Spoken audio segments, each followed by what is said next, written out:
Welcome to this episode of the Greater Phoenix Chambers podcast, Let's Talk Business Phoenix, with your host, me, Todd Sanders, President and CEO of the Greater Phoenix Chamber. In each episode, we're going to tackle important issues and subjects affecting businesses, our community, and the state today. Through relevant, timely topics, this podcast serves as the business community's voice with a mission of championing business growth, identifying problems that restrict economic development, and convening community leaders to move Phoenix forward. Well, welcome. We're here today with Jessica Pierce, who is the founder and CEO of Career Connectors. Jessica, welcome. Thank you for joining us today. Thank you so much for having me. Well, we're going to obviously put your bio up on the link when we put this out there, and so people can learn about you. But let's kind of go beyond that a little bit. We always like to ask people to tell us something about themselves that's not on their resume. So what is something about you that people wouldn't find on your bio or your resume? Oh boy, I wasn't ready for this one. Let's see. I think karaoke. Something that nope, okay. I don't sing karaoke. All right. But when I was 21, I was living in Ohio, and I decided to kind of break my parents' heart and drive by myself out to Las Vegas. And I was a cocktail waitress at a casino for a year and a half. Wow. And I was ready to get out of Ohio. Yeah. Well, you did it. I did it. Only there for a year. And then I decided to, really grow up and get a real job. But it was a great job for in between. Yeah. I'm sure you learned some things. Oh, way more than I was expecting. That's for sure. Well, excellent. And at least it wasn't a far drive from there. No, that's right. That's right. Well, tell us a little bit about Career Connectors for those of us watching who haven't heard of your organization. What does it do, and how did it get funded? Yeah, founded. So we are a nonprofit organization, and we've been around since 2009. And we help people that are in career transition or looking at just their career differently. And so we host events, both in person and virtually. And at those events, they could be hiring events, or oftentimes they are career development events where we bring out speakers, and we have coaches and LinkedIn coaches and resume writers. And so we serve people of all walks of life, from students to executives, and they come to these events and get connected to either employers or career different services. And so actually this started in 2009 in the middle of that recession, if you remember that. Yeah, I do. Absolutely. And so at the time I was running a staffing firm with some partners, and we were servicing the land development and commercial real estate industry, which was annihilated in 2010. And so literally the banks stopped lending in May of 2010. And so all of our clients kind of went to very skeleton crews, or they closed their business. And then at the same time, my husband was laid off 3 times in 6 months, and he was a recruiter. And so we are sitting there, no jobs. We, educated, been working professionally our whole lives. And our house was going into a short sale. Our kids were, at the time, we had an infant, a 2-year-old and a 10-year-old, and we just didn't know what we do. My husband says it's a bad country song now. We lost the house, we're losing the car, our kids were next, But, that really, it gave me a moment to step aside and go, what do I want to do? And so I put together this program, reached out to my church and said, can I have a room to help people get jobs? And they said, please, we're getting inundated with calls. And so within 6 weeks, we were meeting about once a week, and then it exploded. I had 350 people show up to an event, had no idea what to do with all these people. But the guy that happened to be there that day that we had invited was from the census of 2010 census. And he stood up in front of everybody and said, I can hire all of you today. And I about fainted, but I said yes. And it has taken off from there, where we got a lead team, and we really have been able to help over 47,000 people get connected to jobs. What an incredible start, and sort of the true American success story. And so how has it changed from 2009 to today? What does the organization look like today? Well, it has changed a lot. It feels like almost every year we're in a different type of market. The last 2 years have been insanity when it comes to workforce, as you well know. I saw a big change in our organization when COVID-19 happened. We had funding dried up, essentially, because most of our funding at that time was coming from employers, and they weren't hiring anymore. And so, but we couldn't go away. People were in desperate need of some hope. They were in desperate need of somebody help me. What is going to be happening? And even though we didn't have the answers, we at least had some connections. So we were doing daily interviews. We were doing daily content where we were bringing in unemployment, because unemployment was just a disaster at that time. People couldn't get through the system. So we were interviewing them, helping people, how do I apply, or what companies are hiring, because many were still hiring. They were just, it would look different. And so that was a big change for our organization. And then over the last 2 years, I'm calling it the Workforce Armageddon in Arizona. And so it's the companies are desperate for talent, and we're trying to find different pockets, but people also want to be working in a job that they matter and it matters to them.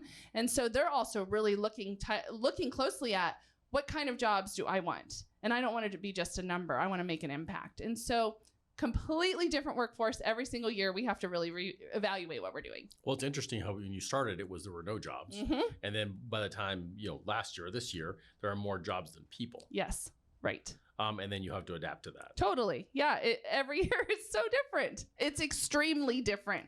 And in the last 2 years, I mean, it has gone from nobody working to we can't find enough people. It's really unbelievable. Are you seeing any changes in the market now as we start to maybe start to feel some of the effects of? Yes, we have seen a kind of a little turn, I would say a little. We're seeing some companies having to lay off. I think that's my guess. Our best guess is that people are tightening their belts, inflation, cost, that kind of thing. Maybe a little fear, I'm not sure. But so we're seeing layoffs. We're seeing some candidates get their offers rescinded after they've been offered jobs. And so a lot of workforce is remote now. So that's a change also. So yeah, we're seeing a lot of different things than we even saw 6 months ago. So you're going to have to probably pivot again always in the near future. Yes, for sure. Well, you mentioned workforce, and as I think people hopefully know, the Chamber Foundation is squarely focused on workforce development as one of the most important issues for our state. And now through that work, we have a partnership with you. You want to talk a little bit about our partnership? I'd love to. So it's called AZ Careers Now. And really cool story here. I have been friends with Jennifer Meller with the Chamber, or the Greater Phoenix Chamber and the foundation. And we have kind of supported employers that the Greater Phoenix Chamber have worked with before. And so when she had an opportunity to pursue a grant opportunity through Maricopa County, she reached out to us and said, I think you would be a great partner to help us in this initiative. So what we've decided to do is we've partnered together and to launch this AZ Careers Now program. And we are running events that support employers and support people that are looking for new jobs. And what we're focused on is the 7 of the fastest growing industries in Arizona. We're doing both virtual and in-person programming and events. And so we're doing hiring events. We have many coming up this year, but they're by industry, which has been wonderful, because even if somebody is not in that particular industry, they can come to this event and learn about it. We're bringing in educators as well that have certification, short and long-term certs, degrees that support that specific industry. And so we've been able to help employers find talent and help people looking for jobs actively, but also passively, just kind of wondering if there's opportunity there for them to come together. So a quick question on that. So maybe you're in retail and you're kind of ready to make a move, and you're thinking maybe financial services, mm-hmm. but maybe you need a Series 7 or an SIE. Yeah. What about upskilling? How are you working with people on upskilling? Absolutely. So many of the employers that we have actually offer apprenticeships, training, especially in the finance and insurance industry. They offer training as part of their hiring and their package, but also these schools and educators that we're partnering with, they're bringing these in. Many have the opportunity to be funded through the state of Arizona through different programs that are available through Maricopa County and the city of Phoenix. And so all of those opportunities are coming together. So if somebody does want to change careers, or if they're ready to go into a different career, because like retail, or somebody a high school or college student that just wants something wants a new career, then absolutely, we have all those opportunities available. And not just that, on our website, azcareersnow.com, we have career advice, different kinds of ways to build your resume, all of the components that you need when you're looking for a job. So let's talk about employers. Obviously, you do a lot of work with employers, it sounds like. Any success stories that you can talk about working with employers? Yeah, I'll talk about our last program on our last event. We actually did one specific to construction and skilled trades. We know that in Arizona, that's a huge need.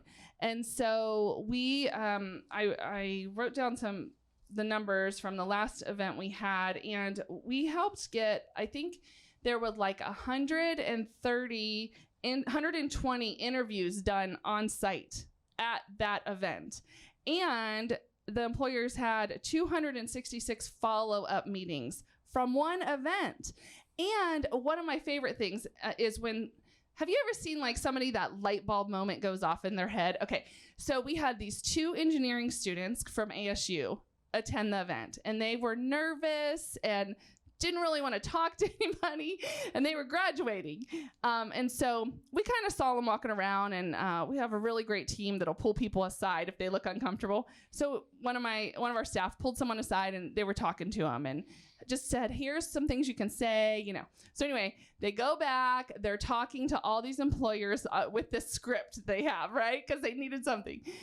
So anyway, when they were done, I was kind of sitting over by the exit because I was catching people as they were leaving and talking to them. These 2 students were together, and their faces, they had lit up. They're like, do you know, I have like 5 opportunities just today from this event. And they're phenomenal companies I would have never thought of. And so it's just like, that's so cool. People are seeing opportunities that they didn't know that were there. Whether you're a student or a professional or an executive, it doesn't matter where you are on the continuum. Like, people have opportunities they never knew were a possibility. It takes you back to those first meetings in the church, right? It totally takes me back to those days. Absolutely. Yes. So if I'm one of these kids or someone looking to make a change and I go to one of these career fairs, what's it cost? What do I need to do to attend? Well, the really great thing is the programming is a funded program through Maricopa County through a grant. And so there is no cost to employers, and there is no cost to job seekers. For sure not. Any candidate who is going to these type of events, if they're ever charged, then I would run the other way, especially for candidates. Don't pay the headhunter thousands of dollars. We hear these nightmare stories all the time. But so they're free, completely free. We just ask for people to pre-register. So we actually not only are they free, but we usually give things away, and the employers usually give incentives away. So we've been feeding people with our taco trucks and giving away AirPods and a raffle, and so different incentives, gas cards for the next one.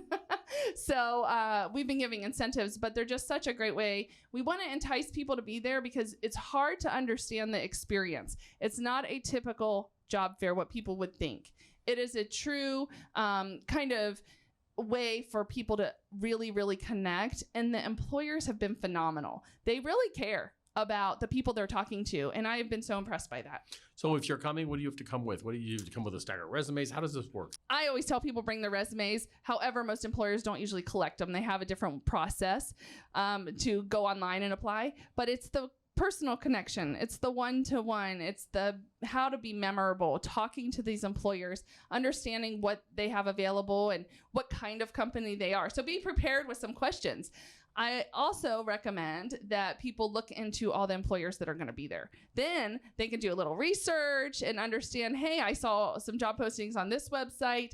Let me talk to them about those particular jobs. Well, that makes a lot of sense. And going back to those ASU kids, what kind of resources do you arm job seekers with? Yeah.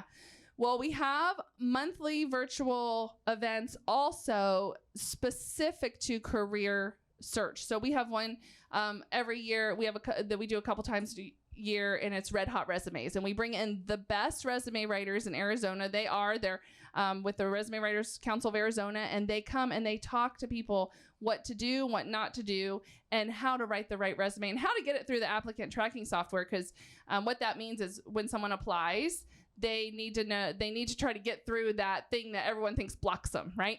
So they teach people how to do that. So we have all of those events on the azcareersnow.com website under the career advice and the webinars. They can go and watch any of those back from the last 2 years. So what's the biggest mistake people tend to make on resumes?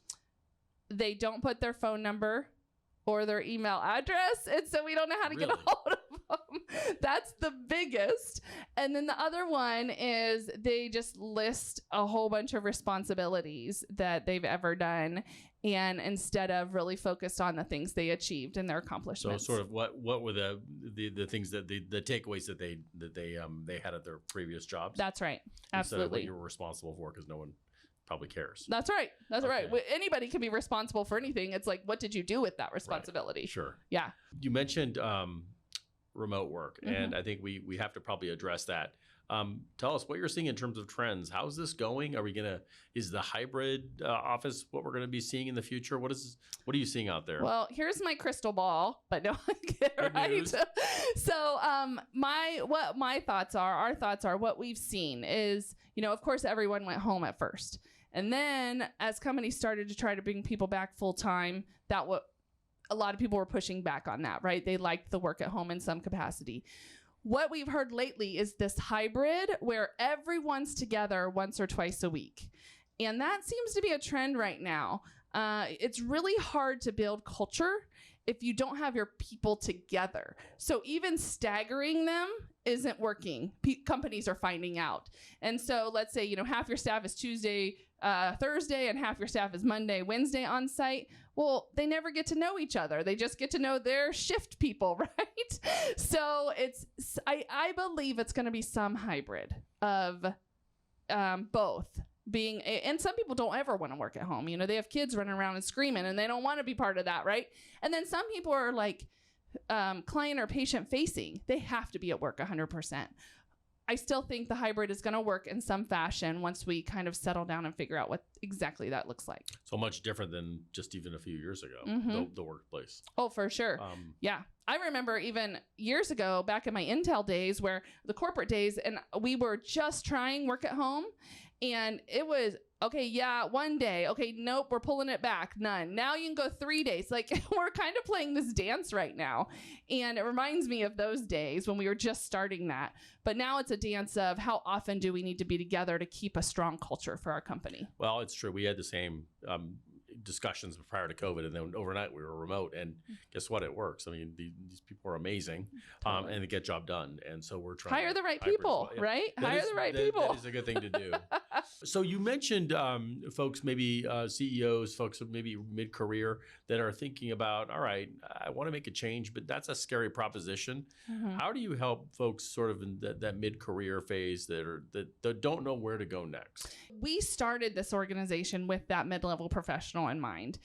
We felt that at the time, back in 2009, there were significant resources for entry-level or people dealing with homelessness and those kind of things. But what we saw in 2009 was that mid-level professional who had never looked for a job before, all of a sudden didn't have a job and didn't even know the step to take. And so that has been our baseline of the lens rather, we see things through. So what we've done is make sure that we have all the resources that somebody changing careers or going through a layoff would need to have. And so that includes we have a ton of online resources through experts that have written information on how to get a job. Our content is always with that lens. So it's not just, come and hear how to write a resume. We're going to have a deep discussion about how to get through an applicant tracking software. It's not just LinkedIn 101. It's how to use LinkedIn 20 minutes a day and make valuable connections. So we're really thinking about those folks, the professionals that are really trying to get to the next step in their career and those career changers. And so a lot of it just starts with our portal online, but also attending the events. It's shocking when people come to events and they're like, I had no idea how excited I was going to be at this event. And they just get full of hope. They're not sad, boring events. These are exciting things to be part of. We have one coming up where there's 20 employers and they're each going to do a 3-minute TED Talk about what they have available. So we're not going to let them sit and talk for, a half hour each. They get 3 minutes. Tell us why you're awesome and why I should work for you. And then you get to go to a room and talk to them one-on-one. We'll put you on the spot. Can you give us some names of companies? Of ones coming up? Yep. Yeah, so we're doing one we have one in healthcare coming up and one in financial services. So Dignity Health, Banner, Mayo Clinic, Abrazo, all the big ones. And then we have a whole bunch of behavioral health like Aurora. Behavioral health will be there. Evolve MD. There's a whole bunch. That's the 20 there. And then we have financial services and insurance. You think of the big ones in town. They're going to be there. USAA, American Express, Freedom Financial Network. So we're getting the big employers. And then we're also bringing in some smaller ones too, because we want people to understand the differences of what it's like to work for a small employer versus one of the big ones. Well, I think it's nice to have that big mix of companies there, but certainly some amazing names where people can at least start to build those relationships. Yeah, absolutely. Let me ask you something that I heard probably a couple of months ago as it relates to sort of the people who just weren't getting jobs or applying for jobs. And it turns out that a lot of them were, but a lot of the algorithms at some of these companies will, for instance, if you've been out of a job for 6 months, it overlooks you. So you become sort of that invisible workforce. Yeah. Is that real? Yes and no. It's both. Because every company is different. So yes, there's going to be some of that. Just like when people talk about discrimination in some standpoint, whether it's ageism or racism or whatever, we can say it doesn't happen, but we know there's like some unfortunate examples of it happening out there. So yes, it happens. But I would say the majority of employers just want to hire the right person. And so they're not trying to stop you from getting through. But if a recruiter is getting 1,000 resumes per job, then job posting, then they have to do something to screen. And that's what the applicant tracking software that I was talking about, we have to teach you how to get around that. However, I do not let people sit there because here's the deal. My 4 favorite words and the words I've used since launching this program is who do you know? It is all about connections. Way less about just applying for a job. The best jobs come through who do you know? Some of you know who referred you, who referred you, who referred you. So that's what we focus on in our program. Well, and so it turns, if you've been here a while, that's good. If you haven't been here, then it becomes a little bit of a different proposition. Yes, unless you attend an event and you just have 20 employers in front of you and you get to go to their breakout rooms and talk to each of them. All of a sudden, you've made 20 connections with employers that you didn't have previously. So I tell people, jump on these calls. Don't be scared. No one's going to call you out for anything, but you get a real great opportunity into the industries that are really growing, because that's our focus, on these growing industries. Absolutely. Well, and I think now everybody can understand why we made this partnership with Career Connectors and why it's been so successful. Yeah. You met at the beginning of this, you talked about how people shouldn't necessarily look at recruiting firms. Is there a place for recruiting firms? Absolutely. There's definitely a place for recruiting firms. In fact, as people are doing their research, I do think they should develop relationships with a couple, 2 or 3. And oftentimes the recruiting firms will know what jobs are coming before job postings ever hit, because they have a partnership with their clients. And so when I was saying that, I really meant don't pay for a headhunter that can say, oh, if you give me $10,000, I'll go get you a job. So what I really meant is go look at some of the staffing firms that are out there specifically by industry. So if you're looking in financial services, then type in Google financial services staffing firms and then go visit some of them, because they'll be able to even look at your resume and say, hey, make some tweaks. Here are some job opportunities, and they will work with you on that. So oh, yeah. Definitely value there. Oh, totally. Okay. Yes, for sure. So we want people to know about the next career fairs. Can you give some information on that? Yeah. azcareersnow.com you can register as an employer or as a job seeker. So either one, you can sign up for the events. We have healthcare coming up, financial services, IT and cyber, manufacturing, distribution and transportation. We have a professional and office event coming up. And so all of those. And people typically can fit into multiple of them. And so sign up for the ones that fit and then just show up. So much of it is just showing up and being there. Is it around the valley or is it? Yeah, so virtual ones, anyone can attend, but they're really focused on Maricopa County. And so the next in-person one is a couple months out, and that one will be transportation. And then we also have one around distribution, that those are going to both be in person and advanced manufacturing. Okay. Yeah. Excellent. Well, I want to thank you for your time with us today, but we are going to go ahead and finish up with a quick lightning round. Okay. Very easy, no problem. One word answers even. So the first one is guilty pleasure. See how easy that was? Guilty pleasure is reality TV. Oh, favorite show? I'm watching Relative Race right now. Interesting. All right, we'll have to check that one out. Mm-hmm. All right, first job. It wasn't the Vegas cocktail. Nope. Okay. Taco Bell. Taco Bell. Yes. What did you learn? I will never eat their food again. Sorry. I don't know if I can say that. Did you learn anything else? I did. I learned how to deal with customers. Yeah. It was I think everyone should either be in retail or fast food as one of their first jobs. It definitely helps. Mm-hmm. And you're not allowed to say your current job because, but what's the dream job? If you could have any job. Any job. I would be a keynote speaker for large conferences on marriage. All right. Well, we will let that one kind of marinate in the room. Sure. Jessica, thank you for joining us. Thank you for spending so much time. Appreciate the work that you're doing with the foundation and especially your leadership here in Arizona. It's making a difference. Oh, thank you so much. I appreciate it. Appreciate it.